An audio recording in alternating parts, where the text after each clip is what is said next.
Bueno, vamos a pasar ahora, vamos a avanzar con el módulo. Ahora vamos a tener el placer de escuchar a Susana Valladolid. Y antes de pasar con tu currículum, Susana, quería agradecerte también, porque al final formas parte de Apanate desde hace también unos años, ¿no? En el que nos acompañas, en el que hemos estado compartiendo momentos en el que tú has venido para acá y nos has llenado de ilusión, de tu tiempo, de tu compromiso. Y la verdad que pues eso para nosotros también es importante, y esas colaboraciones y nada, darte las gracias y que esto siga adelante, ¿no? Igual que con otras personas. Pasando ahora a presentarla, Susana Valladolid, ella es directora del Servicio de Viviendas de APNAVI y codirectora del Servicio de Atención Diurna de APNAVI. Apuesta firmemente en la importancia del desarrollo profesional continuo y en el trabajo en equipo para proporcionar un apoyo eficaz y diseñar servicios relevantes. Cuenta con 25 años de dedicación en el campo del autismo, con trayectoria en la dirección de proyectos y equipos y en la prestación de apoyo integral a personas con autismo en las diferentes etapas de su ciclo vital. Así que, Susana.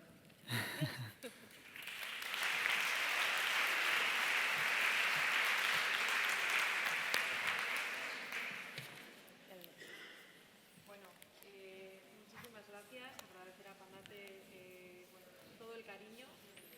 No se oye. Empezamos con la buena vejez y empezamos las cosas a no funcionar bien. De esto vamos a hablar.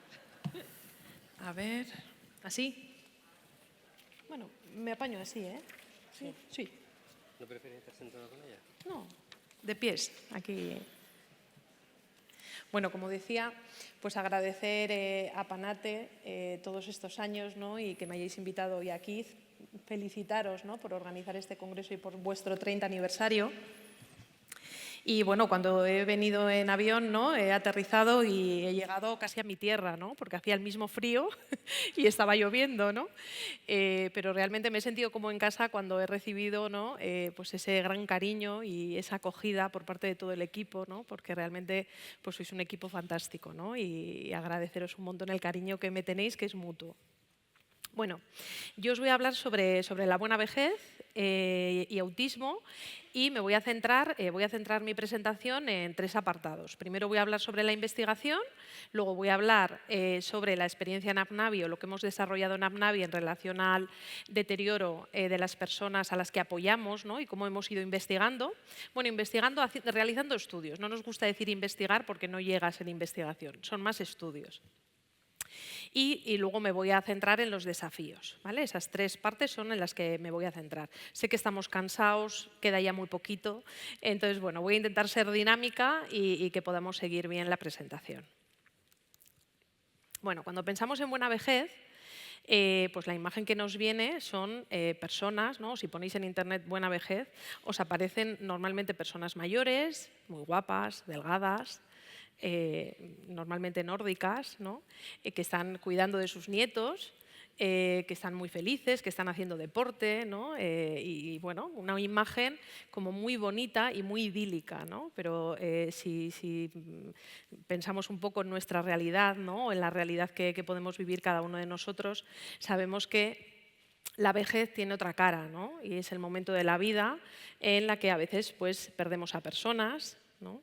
Empezamos a encontrarnos peor de salud, aparece la soledad, ¿no? Entonces muchas veces tenemos esa visión de lo ideal y luego la realidad, ¿no? Y parece que tiene que ser blanco-negro, ¿no? Y no podemos hablar de buena vejez entendiendo que eso está implícito en la buena vejez, ¿no?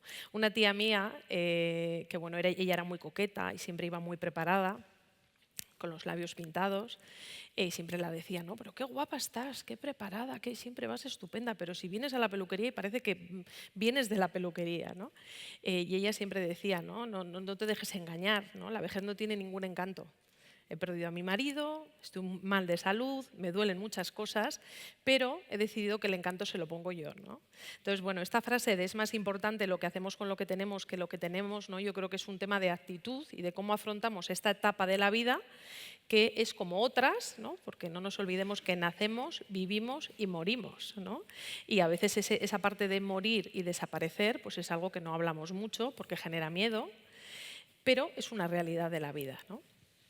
Y cuando hablamos de las personas con discapacidad o con autismo, tenemos que darnos cuenta que en las personas cuando envejecemos vamos a necesitar más apoyos, pero en muchas personas con autismo o con discapacidad, esos apoyos ya los han necesitado desde antes, ¿no? Y va a ser un continuo y tenemos una parte de ventaja, que es que les conocemos y les hemos apoyado mucho en los tránsitos que han tenido que enfrentar en su vida, ¿no? En la edad adulta, en muchos momentos de su vida, a la hora de encontrar un empleo, a la hora de estar en un centro, de tener amigos, ¿no?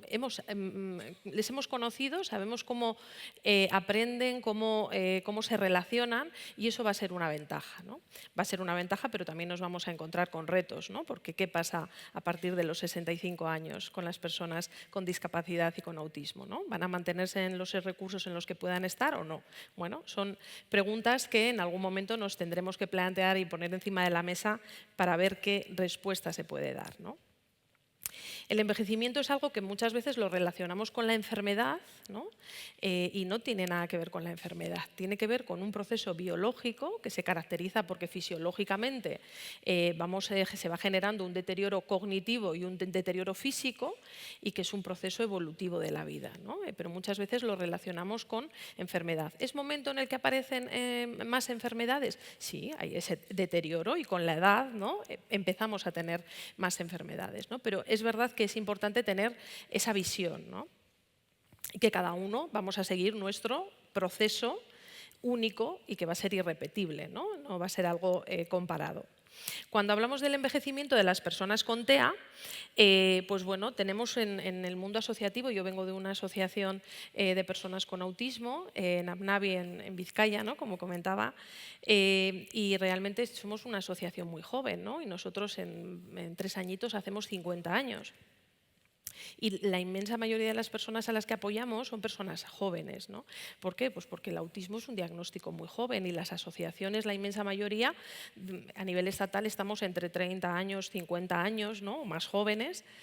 Entonces, realmente, ¿qué sucede? ¿Dónde están las personas con autismo que tienen más de esas edades, ¿no? Que son más mayores, que tienen 70, tienen 65, 70, 80 años, ¿no? Las hay, ¿y dónde están, no? Pues en recursos de discapacidad intelectual, en tercera edad, ¿no? Realmente ahí están las personas. Y para esas personas el conocer cómo puede ser su proceso de envejecimiento, pues llegamos tarde, ¿no? Ya no vamos a poder ver cómo podíamos haberlas apoyado, ¿no? Pero hay otras que están viniendo y que realmente tenemos que centrarnos en cómo podemos dar esos mejores apoyos teniendo en cuenta cómo es su proceso de envejecimiento y qué cosas van a ir necesitando, ¿no? Las investigaciones a nivel de discapacidad intelectual sí que hablan de un proceso de deterioro prematuro, ¿no? Sí que hablan que a partir de los 45 o 50 años las personas con discapacidad tienen un proceso de deterioro prematuro frente a los 60, 65 años de la población general. Pero en el autismo no hay tal evidencia, ¿no? Pero sí que es verdad que en las personas que apoyamos en las organizaciones, ¿no? Si seguimos un poco lo que nos dice la evidencia, un 40% de las personas con autismo tendrían discapacidad intelectual, ¿no? Entonces, por lo tanto, habitualmente esas personas son las que apoyamos en los servicios de hogares, de más intensidad de apoyo, centros de atención diurna. Por lo tanto, es una realidad que nos toca muy de lleno, ¿no? Y que tenemos que poder investigar más sobre el envejecimiento de las personas con autismo, porque hay mucho desconocimiento, ¿no? Desde Autismo España llevan muchos años ya estudiando temas de envejecimiento, investigando, ¿no? cuáles son las investigaciones, quién hace estudios, ¿no? Y realmente lo que nos vienen a decir es que pues hay muy poca evidencia, hay muy pocos estudios en la edad adulta y más en los procesos de envejecimiento. Si ya el autismo muchas veces se dice, ¿no? que es invisible, pues ya el envejecimiento de las personas con autismo es todavía más invisible, ¿no? Pero sí que nos dicen que es importante que nos centremos en el envejecimiento activo. ¿Vale? ¿Y qué es esto del envejecimiento activo, ¿no? Pues tiene que ver con el bienestar social, el bienestar mental y el bienestar físico de las personas, ¿no? Que eso es algo que estamos acostumbrados, ¿no? a realmente a trabajar en esa línea, pero teniendo en cuenta que hay procesos de envejecimiento que vamos a tener que estar mucho más pendientes, ¿no?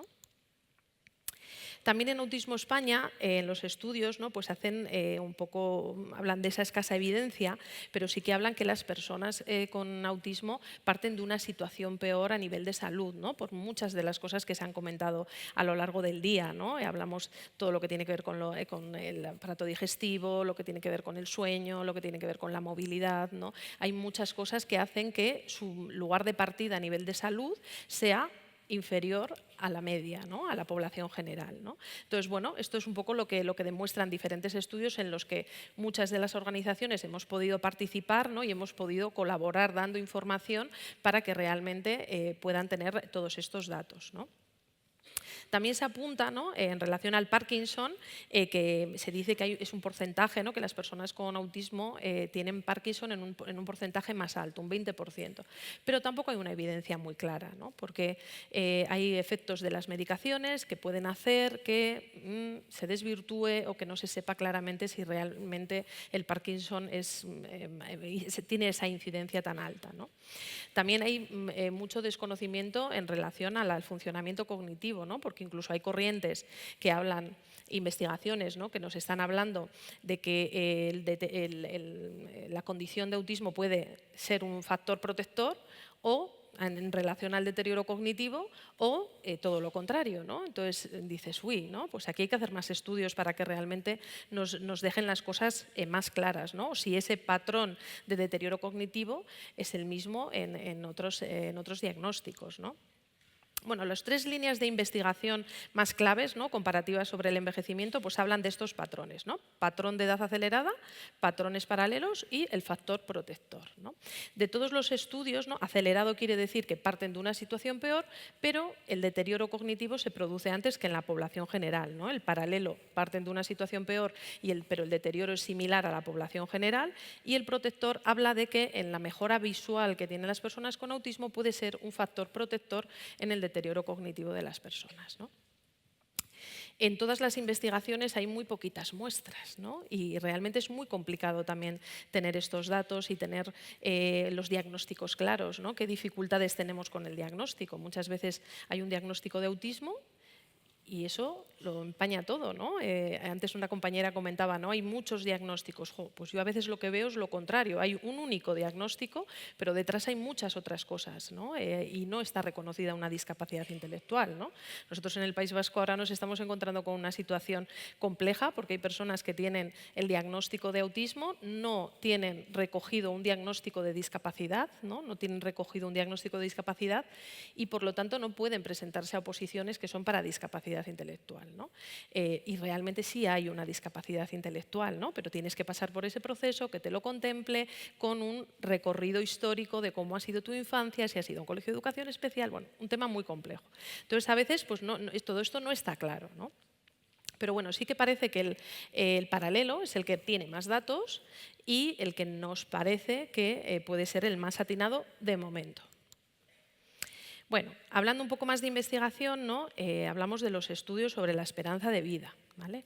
Yo hasta hace poco, ¿no? Hasta el 2023, utilizaba el de Suecia, que era del 2009, yo creo, y hablaba de un porcentaje de que las personas con autismo viven 16 años menos, ¿vale? Y esos 16 años menos, la inmensa mayoría o la justificación, las causas de esa situación tenía que ver con problemas cardiovasculares, tenía que ver con el cáncer, tenía que ver con la epilepsia y tenía que ver con el suicidio. Eso no es autismo, ¿vale? Por lo tanto, no podemos relacionar que la esperanza de vida disminuye por ser una persona con autismo. Tiene que ver con otras cosas, ¿no? que ahora hablaremos, ¿no? Con cómo comunican las personas sus dificultades y cómo está el sistema preparado para atender las dificultades de las personas, ¿no? El estudio de Reino Unido, que es un estudio muy, muy amplio, ¿no? Con una población, un número muy, muy importante, reduce esta brecha, ¿no? Y habla de 6 años sin discapacidad intelectual, con discapacidad intelectual 7,28 y en el caso de las mujeres 14,59.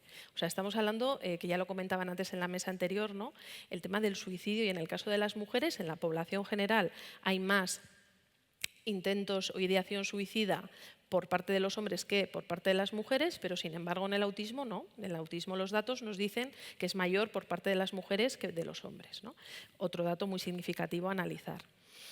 Las causas de todo esto, pues se habla de las dificultades de comunicación, ¿no? de las personas en su estado de salud, su umbral, ¿no? del dolor, de cómo expresar y también de cómo están los sistemas sanitarios preparados para poder atender, si son accesibles, si realmente hay evidencias de que estamos haciendo cambios para que las personas que tienen algún dolor puedan hacerse una prueba, ¿no?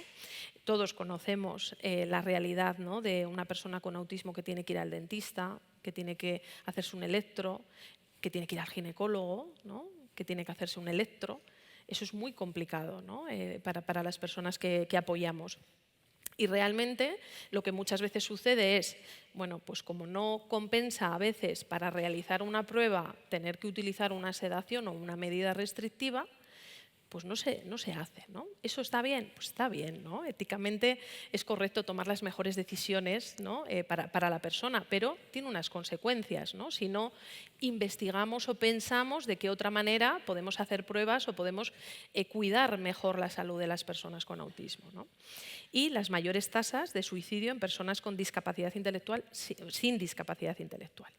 Cuando hablamos del suicidio en las personas con TEA, bueno, pues hay este estudio también muy potente también de Reino Unido, ¿no? Y nos habla de que el riesgo de suicidio en las personas es de un 72% frente a un 33% de la población general. ¿Vale? Es un número muy alto, ¿no? Y del 66% que ya contempla el suicidio, quiere decir que ya tiene ideas, ¿no? que ya lo ha pensado, frente a un 17% de la población general, ¿no? También es una diferencia abismal. Y de ese 66%, el 35% lo ha planeado o lo ha intentado, ¿no? Entonces estamos hablando de números muy altos y muy preocupantes, ¿no? ¿Y qué hacemos en las entidades cuando nos preocupan las cosas, ¿no? Pues nos ocupamos, ¿no? Nos ocupamos y es algo que hay que ocuparse y hay que tenerlo muy presente y hay que compartirlo. Nosotros en el servicio de apoyo a la vida independiente, ¿no? Yo hago la primera acogida a las personas cuando vienen al servicio, tenemos como 2 entradas, han venido igual cuando eran pequeños con sus familias desde la parte de atención clínica, desde la parte educativa, ¿no? Y cuando son adultos en el área de edad adulta, las propias personas vienen a la entidad a solicitar apoyos, ¿no? Apoyos formativos, a nivel laboral, a nivel de vida independiente y de apoyos para la vida independiente. Y en esas acogidas hacemos preguntas, ¿no? relacionadas con si han sufrido bullying, si realmente han vivido situaciones de abuso, si han pensado en el suicidio. Y un número muy importante de personas te dicen que sí. ¿Vale? Estamos hablando de un perfil sin discapacidad intelectual o límite, ¿no? en muchos de los casos. Entonces, claro, este es un tema muy complejo que si lo analizamos desde una teoría, que es la teoría interpersonal del suicidio, pues a mí me resulta muy aclaradora, ¿no? Porque te habla de que te diferencian dos situaciones, ¿no? Una cosa es la ideación y otra cosa es la tentativa de suicidio, ¿no? Y cuando habla de ideación, habla que esa ideación se sustenta por que tengas una pertenencia frustrada, que realmente tú en tu sociedad o en tu comunidad no sientas que perteneces porque te sientes muy diferente y que no encajas, ¿no? Y la otra idea tiene que ver con que te sientes una carga para otras personas, ¿no? Y en la medida que eso es muy fuerte y muy potente, hace que influya en la capacidad que tú tienes, ¿no? que es la otra parte, de ejercerte daño, ¿no? Y esa capacidad se entrena. La capacidad de sostener el dolor o las autolesiones es lo que argumenta que tú puedas tener una capacidad de suicidio más alta o más baja, ¿no? Intuitivamente, ¿no? Esto nos suena mucho y nos hace pensar que realmente el riesgo es muy importante, ¿no? Y en estos marcadores que hablamos aquí, pues hablamos de marcadores de riesgo de suicidio exclusivo, como el camuflaje o las necesidades de apoyo insatisfechas, marcadores de riesgo compartidos con la población general, pero que sabemos que prevalecen más en las personas con autismo, ¿no? como son las autolesiones, el ser víctima de acoso, falta de empleo, ¿no? y problemas de salud mental. Todo eso, ¿no? como la ansiedad, ¿no? depresión, todo esto, ¿no? acompaña mucho y es más prevalente en las personas con autismo.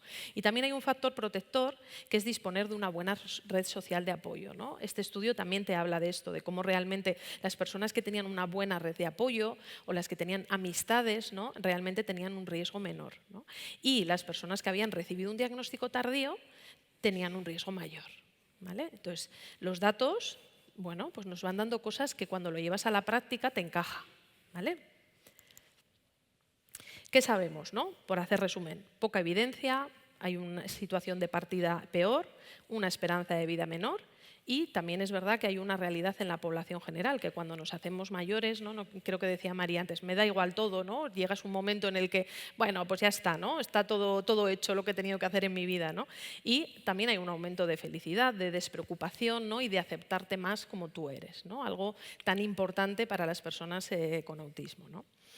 Bueno, hace algo más de 75 años se empezó a diagnosticar el autismo. Estamos en el mejor momento de la historia, ¿no? Mucho mejor que años atrás. Y tenemos que pensar en el futuro y en lo que va a venir, ¿no? Y es importante que hagamos estudios y que investiguemos sobre el envejecimiento de las personas, ¿no? En AMNAVI esto ha sido algo muy importante que hemos querido trabajar porque veíamos que nos venía una situación muy importante con el número de personas que tenemos, ¿no? Que apoyamos. Breve presentación de AMNAVI. Bueno, es una asociación hermana de APANATE. Hacemos en breve 50 años y apoyamos a unas 1.800 familias y unas 1.850 personas con autismo. Más de 400 profesionales y 28 centros a nivel atención clínica, atención educativa, ocio, apoyo a familias, ¿no? Hemos sido una organización que hemos ido creciendo con las necesidades de las personas a lo largo del ciclo vital, ¿no? Y de todo lo que ha ido surgiendo como necesidad, hemos ido generando esos recursos, buscando apoyos de las administraciones, ¿no? Y realmente ir generando un recurso sólido que nos permitiese poder ofrecer itinerarios flexibles para las personas. Somos muy obsesivos con esto, ¿no? Con que realmente las personas tienen que tener oportunidades de poder transitar en la vida y tener recorridos distintos, ¿no? El tener una plaza en un centro de atención diurna no puede ser el fin de personas que tienen 18 años, ¿no? y terminan su etapa escolar.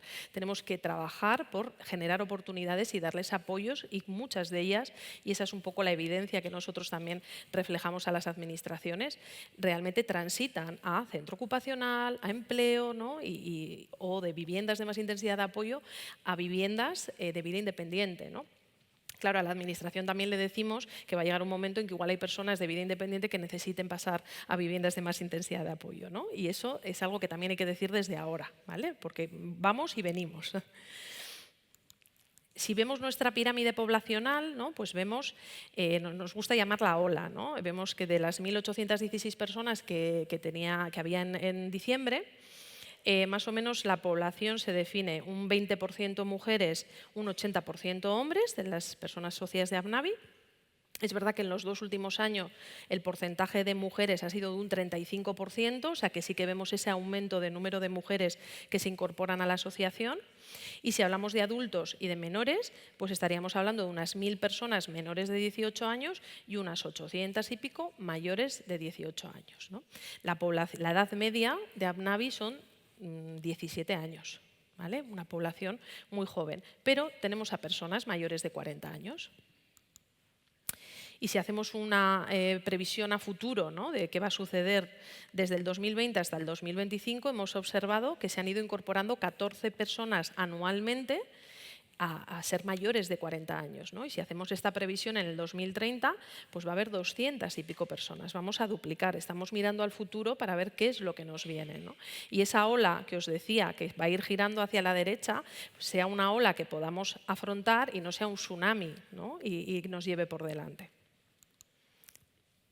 En relación a las personas adultas y el apoyo que se ofrece desde AMNAVI, si lo hubiésemos mirado este quesito hace 15 años, pues únicamente el apoyo a las personas adultas estaba muy enfocado en los centros de atención diurna, centro ocupacional, hogares y asomando fuertemente el empleo, ¿no? Hoy en día hemos hecho una evolución y hemos transitado, ¿no? hacia ofrecer apoyos a perfiles que se han ido incorporando a la organización o perfiles que han ido transitando desde recursos de más intensidad de apoyo, ¿no? Y podemos decir que casi a nivel de adultos apoyamos a las mismas personas en centros de atención diurna o en hogares que en otros modelos de apoyo, más enfocado quizás a personas sin discapacidad intelectual o discapacidad intelectual límite, pero creo que tienen cabida todos, ¿no? En ese tránsito y en ese generar oportunidades, ¿no? Para las personas que tengan ese interés o quieran esa evolución, ¿no? O esos cambios. Y aquí hablamos pues, de una orientación y seguimiento al empleo, de programas de vida independiente, de atención clínica para adultos, ¿no? Valorábamos que era muy necesario también, nosotros tenemos convenio hasta los 18 años con Sanidad, pero a partir de los 18 años no existe nada, ¿no? Y veíamos que realmente en los diagnósticos de las personas adultas había que hacerlos bien y tenían que ser profesionales expertos, ¿no? Y generamos este servicio, ¿no? También grupos de apoyo mutuo, grupos de emprendimiento, ¿no? Toda una variedad de recursos ajustadas a las necesidades que nos hemos ido encontrando por parte de las personas y que nos han ido pidiendo, ¿no? Y todo eso pues, ha generado también una visión de ser una asociación de familias y también ser una asociación de personas, ¿no? Bueno, estamos en ese cambio y en esa evolución, ¿no? Esta frase de Hilde Geus, que es una de las investigadoras a nivel europeo más importantes en envejecimiento, a mí me gusta mucho, ¿no? Es verdad que ella lo transmite desde esa reivindicación de mayores estudios sobre las personas adultas, ¿no? Y bueno, me parece que es una frase pues, muy significativa en la etapa que nos va a tocar vivir, ¿no? Bueno, nosotros en el 2018 decidimos que teníamos que generar una herramienta o que teníamos que tener un foco donde los profesionales de atención directa pudiesen mirar y pudiesen ver si realmente detectábamos, ¿no? Algún tipo de mayores dificultades en función de la edad, ¿no? ¿Qué es esto del envejecimiento y del deterioro, ¿no? Cuando hablamos con personas que necesitan mucho apoyo, ¿cómo hacemos esto, ¿no? ¿Cómo sabemos que está habiendo un deterioro cuando ya hay muchas necesidades de apoyo, ¿no? Pues es difícil, ¿no? Y más desde la atención directa. Habíamos hecho pequeñas pruebas con pruebas más validadas que eran muy complejas de pasar y que nos implicaba el realmente no tener un foco, una mirada rápida y eficaz, ¿no? Porque la vida de las personas pasa y nos habíamos tirado 3 años pasando pruebas a 20 personas, ¿no? Y decíamos, uy, pero si aquí hay muchas más, ¿no? Tenemos que generar herramientas ágiles que nos permitan a los profesionales de atención directa conocer más cuál es la realidad de las personas a las que apoyamos y poder ajustarnos para darles respuesta más rápido, ¿no? Ahí creamos una herramienta, ¿no? Con unos indicadores a nivel cognitivo y a nivel físico y empezamos con un plan que incluimos en nuestro plan estratégico de formación a profesionales, a familias, a personas y lo introdujimos en nuestra sistemática, ¿no? Nuestra sistemática en las reuniones con las familias es cuando vamos a realizar este proceso de pasación de la herramienta, los resultados los vamos a incluir en la evaluación, en el plan personal tenemos que recoger los resultados que nos han dado en esta herramienta. Y de ahí hemos ido haciendo un procedimiento año tras año, ¿no? Y hemos hecho durante 5 años y todos los años, ¿no? Hacemos un informe de los resultados, ¿vale? Luego os contaré un poco a Prolabi, que es el estudio del envejecimiento en la etapa laboral. Bueno, esta herramienta, ¿no? Como hablaba, tiene indicadores físicos, indicadores cognitivos, que es como la parte más objetiva, ¿no? Y que pudimos hacer ese proceso de buscar del 1 al 5 a partir del 2,5 en el primer estudio, ¿no? Las personas que se pasaban de aquí podíamos hablar de un proceso de deterioro cognitivo, cognitivo o físico, un deterioro prematuro, y teníamos que poner el foco en esas personas, ¿no? Y también tiene una parte de valoración subjetiva, que puede haber personas que en la herramienta nos dan que no hay un deterioro, pero que los profesionales o la familia valoran que algo está sucediendo, ¿no? Entonces queríamos recoger esto porque realmente ese es el encaje que tenemos que hacer, ¿no? ¿Qué detecto yo, qué veo, qué estoy viendo en la persona que estoy apoyando, que ha cambiado y que me hace estar mucho más alerta y poder adaptarme, ¿no? Porque si no, muchas veces situaciones de las personas podemos identificarlas como, oye, no sé, está últimamente muy raro, ¿no? Bueno, igual no es que está últimamente muy raro, igual es que algo le está sucediendo y realmente tenemos que ajustar los tiempos en los que les estamos presentando las cosas. Igual necesitan más tiempo del que necesitaba antes para hacer determinadas cosas, ¿no? O igual tenemos que comprenderle mucho más, ¿no? Bueno, esto nos permitió generar un desarrollo, un protocolo en el que, si veis, la línea azul sería el número de personas que están en los hogares y en los centros de atención diurna. Por centrarme en el 2025, hablaríamos de unas 200, creo que son 86 personas, de las cuales, pasando el protocolo de anualmente a los mayores de 40 y a los menores de 40 cada 5 años, ¿no? A los 20, 25, 30, 35, para poder ver esa evolución, ¿no? Y si en un momento dado a los 25, 30, 35 veíamos indicadores de envejecimiento prematuro, realmente íbamos a hacerlo cada año en ese intervalo, ¿no? Entonces, en el 2025 pues nos encontramos con unas 96 personas que pasamos la herramienta propia, ¿no? Y de esas 96, 7 personas son las que nos han dado resultados de un deterioro prematuro. ¿Vale? Entonces, esa detección de estas personas, ¿cómo analizamos esos datos? ¿No? Pues tenemos que tener una mirada micro dentro de su plan personal, como decía antes, también meso dentro de los centros en los que las personas están o en los hogares, ¿no? Podemos encontrarnos con un centro o un hogar en el que hay un número de personas importante que está en ese proceso o está llegando a la edad de los 40 años, ¿no? Y a nivel macro, un informe ejecutivo que nos ha permitido elaborar un perfil de personas que en estos 5 años tienen características comunes y que nos hace estar más atentas para las personas que puedan estar ahí y que igual ahora todavía no están, ¿no? Que es el perfil de personas con una gran predisposición.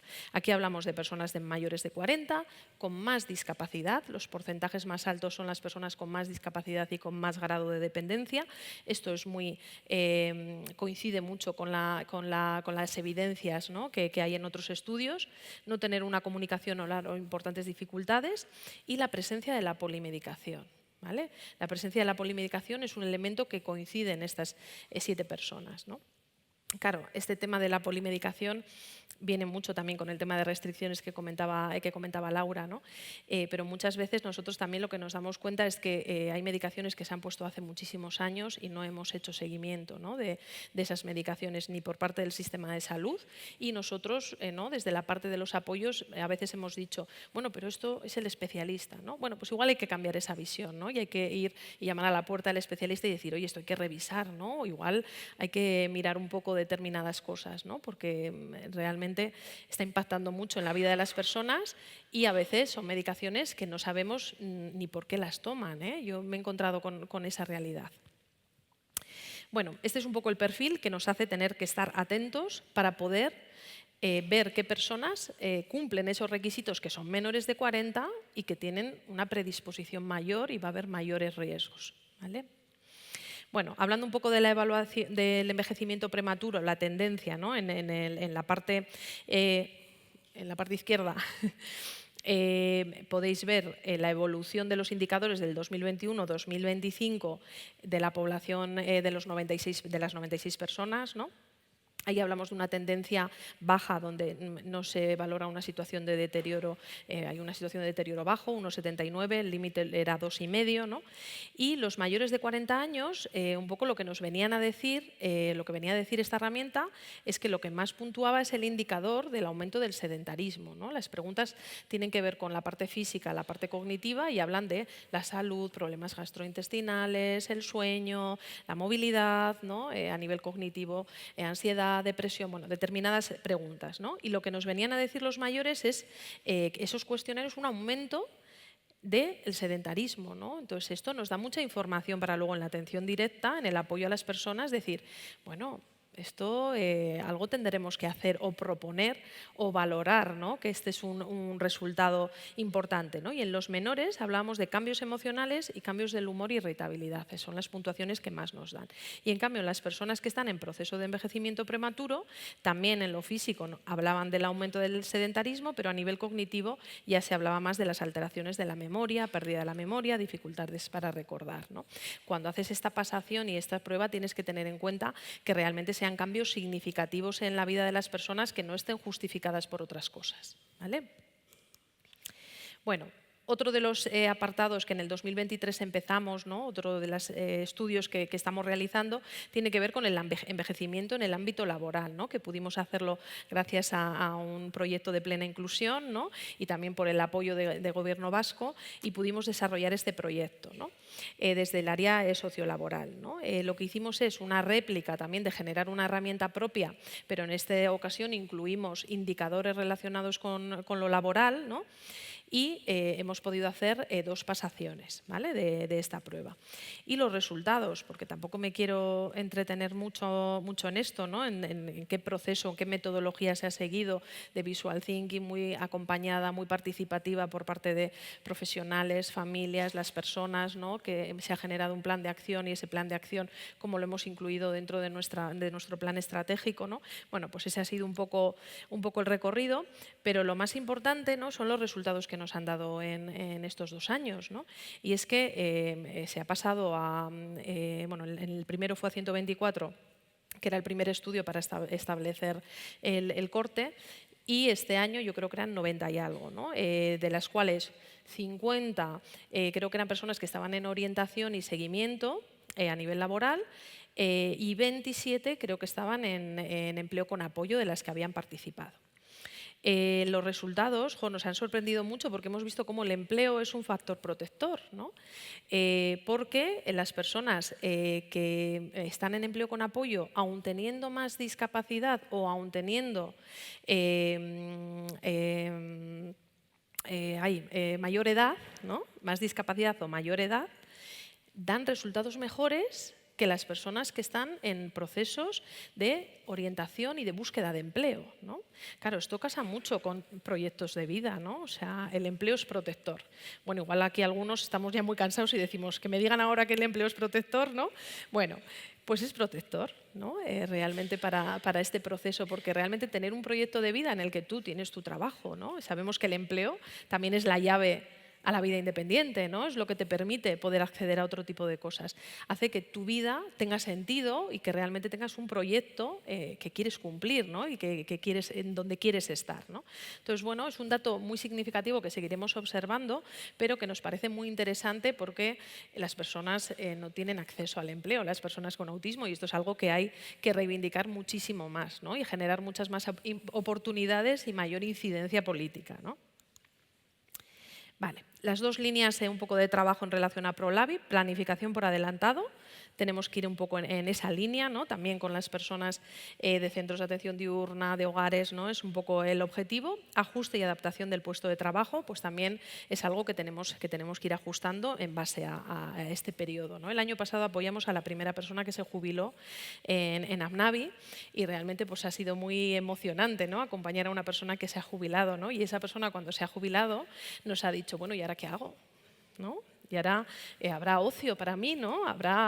Yo puedo seguir viniendo, ¿no? Tenemos un espacio, ¿no? Bueno, esto de los espacios a veces inclusivos, a mí me gusta llamar espacios exclusivos, ¿no? A veces las personas necesitan esos espacios donde poderse sentir, crear su identidad, ¿no? Donde poder sentir todo el apoyo de la organización o de las personas de referencia, ¿no? Y que realmente, ¿no? Cuando hablamos de autodeterminación, o cuando hablamos de estas frases tan importantes, ¿no? Realmente sean desde espacios donde tengan seguridad y les generen confianza, ¿no? Entonces, bueno, pues es un trabajo que hay que ir preparando, como decían antes los compañeros, ¿no? No puedes decir, ahora hay que tener control en tu vida, cuando no has tenido oportunidad de tener control en tu vida, ¿no? Hay que generar espacios donde se pueda trabajar ese control y puedas trabajar emocionalmente cómo me voy sintiendo yo, cómo me voy generando mi identidad, ¿no? y cómo eso me ayuda a afrontar la vida en el mundo, que es muy compleja, ¿no? Bueno, ya para ir terminando, pues cosas que hemos aprendido, ¿no? Esta es una necesidad percibida que realizaron en el 2012, y nosotros hicimos varios grupos con personas con autismo, ¿no? Donde les trabajábamos sobre cómo veían ellos que el proceso de envejecimiento, ¿no? Cuáles serían las cosas que ellos creen que son importantes en estos procesos de envejecimiento, ¿no?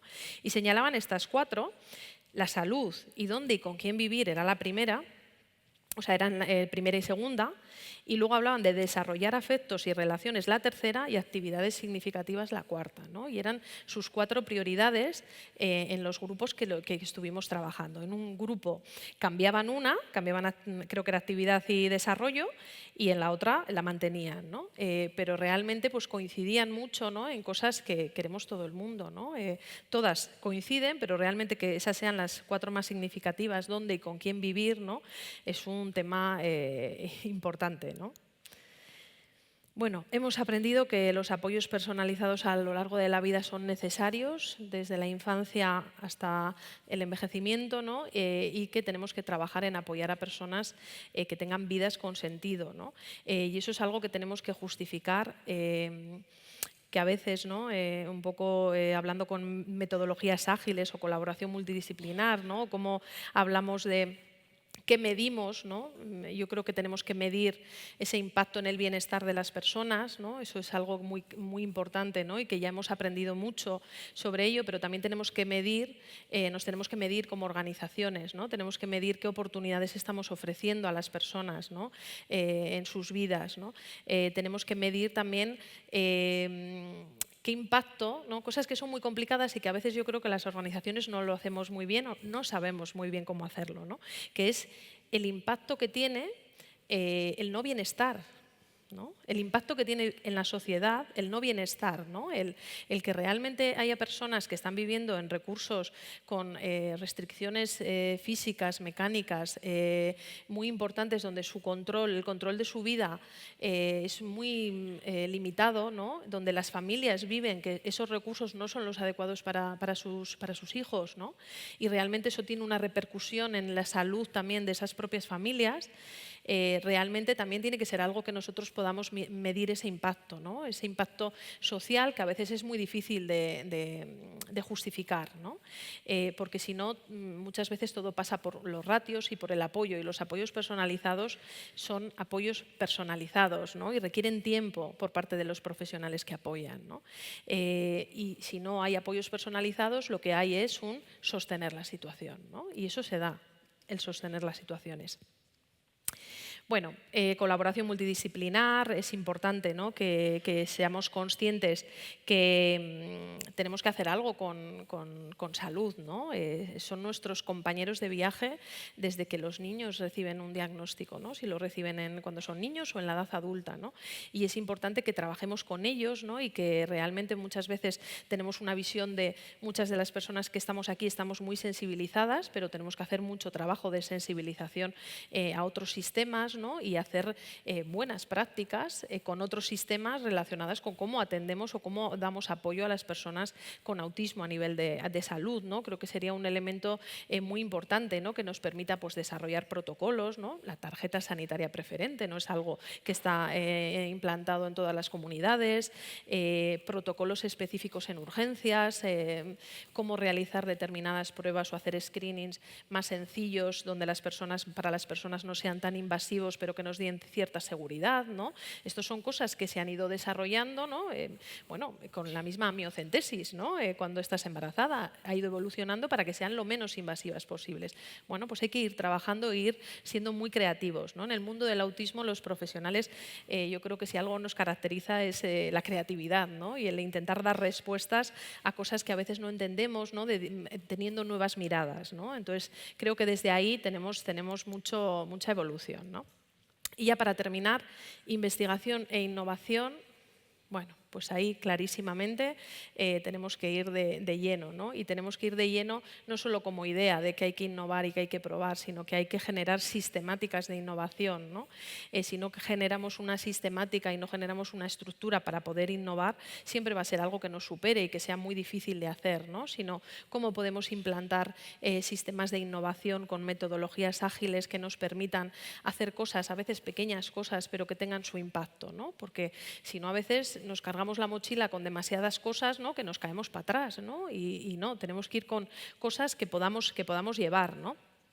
Coordinación sociosanitaria, un elemento clave, ¿no? que lo estaba diciendo antes, y servicios y recursos ajustados a las necesidades de las personas y las familias. Cuando vamos llegando al proceso de envejecimiento de las personas, también es cuando las personas empiezan a tener más necesidades de apoyo y las familias empiezan a tener menos posibilidad de dar ese apoyo porque están en su propio proceso de envejecimiento, ¿no? Entonces eso hay que tenerlo muy en cuenta y tenemos que generar apoyos que sean para las personas, pero que también sean para las familias, ¿no? Recursos de vivienda, creo que es un tema muy importante, ¿no? Las viviendas es un elemento clave en la vida y en el apoyo para todo el mundo, ¿no? Y para las personas con autismo igual. y debemos pensar cuáles son los modelos adecuados, ¿no? para las personas y enfrentarnos a ese reto que decía en el inicio, ¿no? ¿Qué pasa cuando las personas hacen 65 años? Nosotros en AppNavi hay 59 personas en hogares, ¿no? que apoyamos desde los hogares. Tenemos un modelo de hogar pequeño, 5 o 6 personas, algunos de 3. ¿Qué va a suceder cuando hagan 65 años? ¿La administración nos va a decir que tienen que ir a recursos de tercera edad cuando somos las personas, ¿no? que hemos apoyado y que conocemos toda su vida, todo su recorrido? ¿No? ¿Qué va a suceder ahí? Pues eso es algo que hay que empezar a hablar y hay que decir pues sí o no, ¿no? En la discapacidad ya se están encontrando con esta realidad. En el mundo del autismo no nos lo estamos encontrando todavía tanto, pero nos lo vamos a encontrar. Bueno, conocer para comprender, comprender para apoyar y el mejor desarrollo posible, ¿no? Y bueno, como no podemos predecir el futuro, pero sí podemos saber, ¿no? O sí sabemos cómo nos gustaría que fuese, ¿no? Y sí sabemos a lo que no estamos dispuestos a renunciar, ¿no? Y a todos los pasos que se han dado en derechos, en ética, ¿no? Hay cosas que son muy irrenunciables y eso nos hace pensar que tenemos que crearlo, ¿no? Y que tenemos que ir avanzando en cómo predecir ese futuro, pues lo tendremos que crear, ¿no? Aquí en este dibujo aparece una única persona no va a poder crearlo, ¿no? Ayer en el paseo se veía una piña, ¿no? que nos explicaban que esa piña tiene que ver aquí en Tenerife, ¿no? con la unión, ¿no? Entonces, bueno, pues igual teníamos que poner ahí una piña y realmente que ese sea el reflejo, ¿no? de que desde la unión y desde la coordinación con muchos sistemas, pues podemos avanzar para crear pues, un futuro mejor. Pues muchas gracias.